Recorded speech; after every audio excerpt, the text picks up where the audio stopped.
Hi. So I wanted to talk about this idea of intuition in nature. I've personally found that living in nature is what's best for me, and that's one of the reasons why I no longer live in New York City. I've lived in many different communities all around the world, all of them that were extremely rural, and I found that the more rural it was, the more my body was happy. And in many ways, my body just like naturally healed from whatever was going on just by being in an extraordinarily rural place. That often also was an energy vortex, and the less electricity, the better. The more intermittent your services, the better. Somehow this really affected my energy body and just helped me become psychic. And a lot of people asked me, have asked me what made me. And a part of it is leaving the United States and living in a place like this. So here, it's really easy to open your aura and take in the vibration and the medicine of the plants and the trees around you. When you open your aura like this, you are automatically in surrender, right? Because you are in a feminine position, you're soaking things up.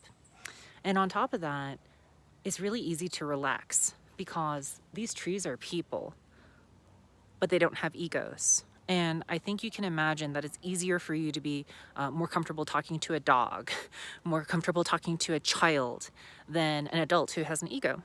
Child still has an ego, but depending on the age of the child, it's not as strongly formed. I noticed that I have sort of an acquaintance, and I like talking to her daughter, who's 12, still has an ego, but she doesn't judge as easily. So I wanted to talk a little bit more about why it's really important to be physically comfortable if you want to be in your intuition. And even if you're like physically comfortable, like you're in a spa, if you haven't done enough trauma recovery, you still can't be in your intuition because your body's just not that comfortable even when the physical aspect is taken care of, right? You're still going to be in fight or flight or whatever. And another thing I want to point out, which has nothing to do with the topic of this video, is a lot of people fawn. They energetically fawn, F-A-W-N.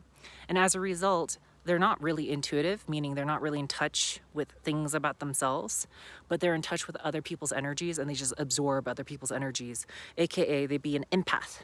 So being an empath and being intuitive are completely separate things. Being intuitive means that you're in touch with yourself and your needs and your inner child's voice. You're in touch with your body, you're in touch with your feelings, and you're capable of being relaxed. If you haven't done enough trauma recovery, it's impossible for you to be relaxed. If you're in a certain state of trauma, you might be energetically fawning, in which case you consider yourself an empath. And a lot of people get confused and they think being an intuitive person and being empath is like somehow related.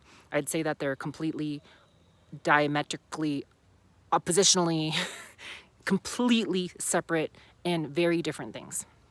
Because if you're too busy taking in the information of someone else, how can you listen to your own body voice? It doesn't make sense to me.